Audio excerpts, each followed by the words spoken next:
ಖಾರ ಬಣ್ಣ ಮತ್ತು ರುಚಿ ಆಚಿ ಚಿಲ್ಲಿ ಪೌಡರ್. ಹಿರಿಯ ಹಾಸ್ಯ ನಟ MS ಉಮೇಶ್ ಅವರು ವಿಧಿವಶರಾಗಿದ್ದಾರೆ. ಉಮೇಶ್ ಅವರ ಅಂತಿಮ ದರ್ಶನ ಪಡೆದಿದ್ದಾರೆ ಮುಖ್ಯಮಂತ್ರಿ ಸಿದ್ದರಾಮಯ್ಯ ಅವರು. ರವೀಂದ್ರ ಕಲಾಕ್ಷೇತ್ರದಲ್ಲಿ ಅಂತಿಮ ದರ್ಶನವನ್ನು ಪಡೆದಿದ್ದಾರೆ. ಬಹಳ ಹಿರಿಯ ಅನುಭವಿ ಕಲಾವಿದರು, ಬಹಳ ಸರಳ ವ್ಯಕ್ತಿತ್ವ ಉಮೇಶ್ ಅವರದ್ದು. ಮುಖ್ಯಮಂತ್ರಿಗಳು ಅಂತಿಮ ದರ್ಶನ ಪಡೆದಿದ್ದಾರೆ. ರವೀಂದ್ರ ಕಲಾಕ್ಷೇತ್ರದಲ್ಲಿ ದರ್ಶನಕ್ಕೆ ಇಡಲಾಗಿದೆ. ಸಂಜೆ 5:30ಕ್ಕೆ 5:30ರವರೆಗೆ ಅಂತಿಮ ದರ್ಶನಕ್ಕೆ ವ್ಯವಸ್ಥೆ ಮಾಡಿದ್ದಾರೆ. ರವೀಂದ್ರ ಕಲಾಕ್ಷೇತ್ರದ ಸಂಸಾ ಬಯಲು ರಂಗಮಂದಿರದಲ್ಲಿ ವ್ಯವಸ್ಥೆ ಮಾಡಲಾಯಿತು. ನಂತರ ಬನಶಂಕರಿ ಚಿತಾಗಾರದಲ್ಲಿ ಅಂತ್ಯಕ್ರಿಯೆ ನಡೆಯುತ್ತೆ. ಬ್ರಾಹ್ಮಣ ಸಂಪ್ರದಾಯದಂತೆ ಅಂತ್ಯ ಸಂಸ್ಕಾರವನ್ನು ನೆರವೇರಿಸಲಿಕ್ಕೆ ಎಲ್ಲ ಸಿದ್ಧತೆಗಳನ್ನು ಕುಟುಂಬಸ್ಥರು ಮಾಡಿಕೊಂಡಿದ್ದಾರೆ. CM ಸಿದ್ದರಾಮಯ್ಯನವರು ಅಂತಿಮ ದರ್ಶನವನ್ನು ಪಡೆದಿದ್ದಾರೆ. ಯಾಕೆಂದರೆ ಹಿರಿಯ ಕಲಾವಿದರು ಅಂತ ಹೇಳಿದ್ರೆ ಭಾಳ ಗೌರವ. ಜೊತೆಗೆ 60ರ ದಶಕದಿಂದಲೂ ಕೂಡ ಚಿತ್ರರಂಗದಲ್ಲಿ ಗುರುತಿಸಿಕೊಂಡು ಬಂದಂಥವರು ಉಮೇಶ್ ಅವರು. ಹಾಗಾಗಿಯೇ ಸಹಜವಾಗಿ ಹಿರಿಯ ಕಲಾವಿದರು ಅಂದ ತಕ್ಷಣ ಗೊತ್ತಿರುತ್ತೆ, ಮುಖಪರಿಚಯ ಕೂಡ ಇರುತ್ತೆ. ಅವರ ಕುಟುಂಬಸ್ಥರಿಗೂ ಕೂಡ ಸಾಂತ್ವನ ಹೇಳುವ ಪ್ರಯತ್ನವನ್ನು ಸಿದ್ದರಾಮಯ್ಯನವರು ಮಾಡಿದರು. ಅಂತಿಮ ದರ್ಶನವನ್ನು ಪಡೆದಿದ್ದಾರೆ ರವೀಂದ್ರ ಕಲಾಕ್ಷೇತ್ರದಲ್ಲಿ.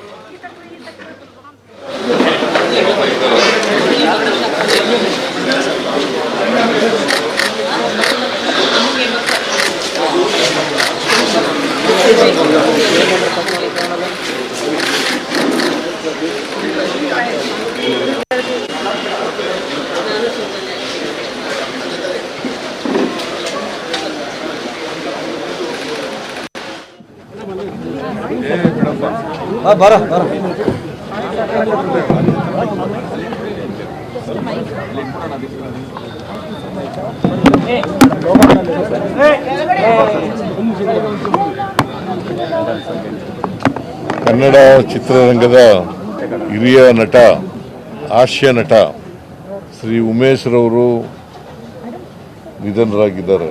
ಅವರಿಗೆ ಸುಮಾರು 80 ವರ್ಷ ವಯಸ್ಸಾಗಿತ್ತು. ಅವರು ರಂಗಭೂಮಿಯಿಂದ ಬಂದಂಥವರು. ಭಾಳ ಚಿಕ್ಕ ವಯಸ್ಸಿನಲ್ಲೇ ನಾಟಕದ ಗೀಳು ಹಚ್ಕೊಂಡು ರಂಗಭೂಮಿಯಲ್ಲಿ ಕೆಲಸ ಮಾಡಿದರು. ಆಮೇಲೆ ಚಿತ್ರರಂಗದಲ್ಲೂ ಕೂಡ ಕೆಲಸ ಮಾಡಿದರು. ಸೊ ಅಂಥ ಒಬ್ಬ ಹಿರಿಯ ನಟ ನಮ್ಮನ್ನು ಅಗಲಿರ್ತಕ್ಕಂಥದ್ದು ಅವರ ಮಡದಿಗೂ ಕೂಡ ಹುಷಾರಿಲ್ಲ ಅಂತ ಹೇಳಿದ್ರು ಅವರ ಮಗಳು.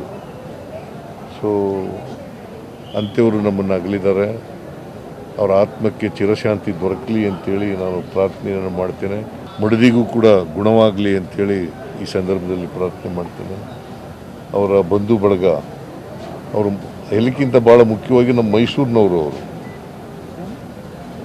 ಮೈಸೂರಿನವರು ಅವರ ಆತ್ಮಕ್ಕೆ ಚಿರಶಾಂತಿ ದೊರಕಲಿ. ಅವರು ನಾವೆಲ್ಲ ಪ್ರೀತಿಯಿಂದ ಅವರನ್ನು ಉಮೇಶ್ ಅಣ್ಣ ಅಂತಲೇ ಕರಿತಾ ಇದ್ದಿದ್ದು.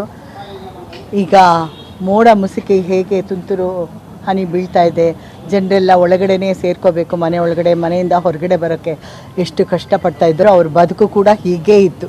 ಯಾವಾಗಲೂ ಮೋಡ ಮುಸುಕಿದ ವಾತಾವರಣದಂತೆ ಅವರ ಬದುಕು ಕೂಡ ಇತ್ತು.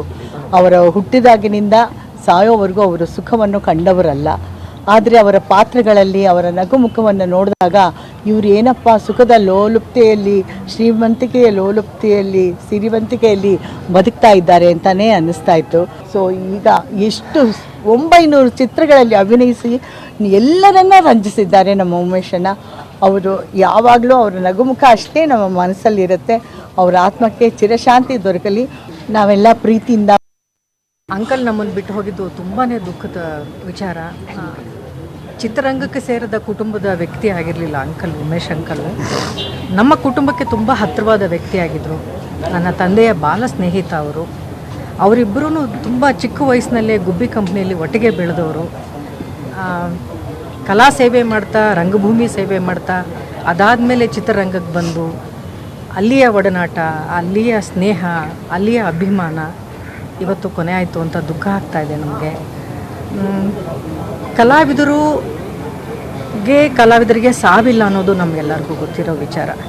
ಅವ್ರು ಮಾಡಿರೋ ಸಿನಿಮಾ ಮೂಲಕ, ಅವರ ವ್ಯಕ್ತಿತ್ವದ ಮೂಲಕ, ಅವರು ಎಷ್ಟು ಒಳ್ಳೆಯ ವ್ಯಕ್ತಿ ಆಗಿದ್ದರು ಅನ್ನೋದ್ರ ಮೂಲಕ ಅವ್ರು ನಿಜವಾಗ್ಲೂ ಅಜರಾಮರು. ಅವ್ರು ಮಾಡಿರುವಂಥ ಸಿನಿಮಾ ಅಂಕಲ್ ಪ್ರತಿಯೊಂದು ಸಿನಿಮಾಗಳಲ್ಲಿ ಜನರನ್ನ ಮನರಂಜಿಸಿದ್ದು, ಜನರನ್ನ ನಗಿಸಿದ್ದು ನಾವು ಯಾರು ಮರೆಯೋಕ್ಕೆ ಸಾಧ್ಯ ಇಲ್ಲ. ಈ ಕರ್ನಾಟಕವೂ ಕೂಡ ಮರೆಯೋಕ್ಕೆ ಸಾಧ್ಯ ಇಲ್ಲ. ಅಂಕಲ್ ಮಾಡಿರುವಂಥ ಸೇವೆ, ಈ ಕಲಾರಂಗದ ಸೇವೆಯಿಂದ ಅಂಕಲ್ ಯಾವತ್ತೂ ಅಜರಾಮರು.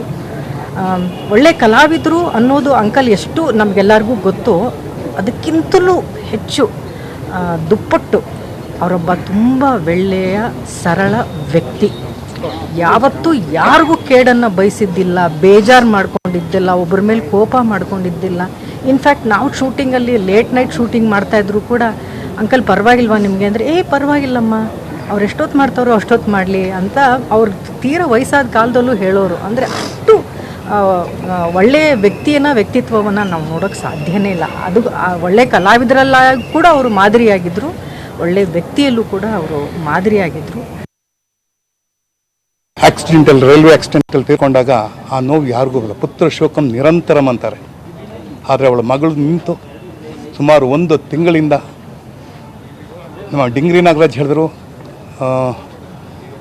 ಉಮೇಶ್ ಅವರು ಬಿದೋಗಿ ಮೂಳೆ ಮುರ್ಕೊಂಡಿದ್ದಾರೆ ಅಂತ. ಅವತ್ತು ಗೊತ್ತಾಯಿತು ಆಸ್ಪತ್ರೆಯಲ್ಲಿ ಅವ್ರಿಗೆ ಕ್ಯಾನ್ಸರ್ ಆಗಿದೆ ಅಂತ.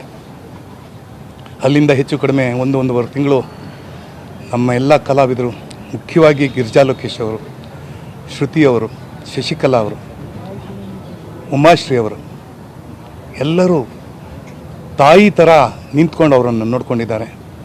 ಕಲಾವಿದರ ಸಂಘದ ನಮ್ಮ ಕಾರ್ಯದರ್ಶಿಗಳಂತ ರಾಕ್ಲೈನ್ ವೆಂಕಟೇಶ್ ಬೆಳಗಿಂದ ಈ ಎಲ್ಲ ಕಾರ್ಯದ ಉಸ್ತುವಾರಿಯನ್ನು ತೆಗೆದುಕೊಂಡಿದ್ದಾರೆ. ನಾನು ಇಡೀ ಚಿತ್ರರಂಗದ ಪರವಾಗಿ, ಯಾಕೆಂದರೆ ಇಡೀ ಚಿತ್ರರಂಗದ ಪರವಾಗಿ ಅವರ ಕುಟುಂಬಕ್ಕೆ ಸಾಂತ್ವನ ಹೇಳ್ತೀನಿ. ಮುಂದಿನ ದಿನಗಳಲ್ಲಿ ಅವರ ಸಿನಿಮಾಗಳೇ ನಮ್ಮ ಮುಂದೆ ಬರುತ್ತೆ ಅಷ್ಟೇ ಹೊರತು ಅವರು ಇಲ್ಲ ಅಂತ ನಾನು ಯಾವತ್ತೂ ಅಂದ್ಕೊಂಡೇ ಇಲ್ಲ. ನನ್ನ ಉಮೇಶ್ ಸದಾ ನನ್ನ ಉಮೇಶ್ ಆಗೇ ಇರಲಿ.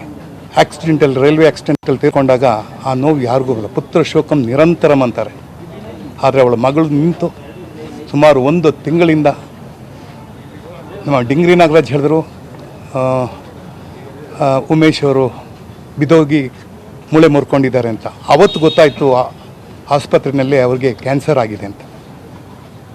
ಅಲ್ಲಿಂದ ಹೆಚ್ಚು ಕಡಿಮೆ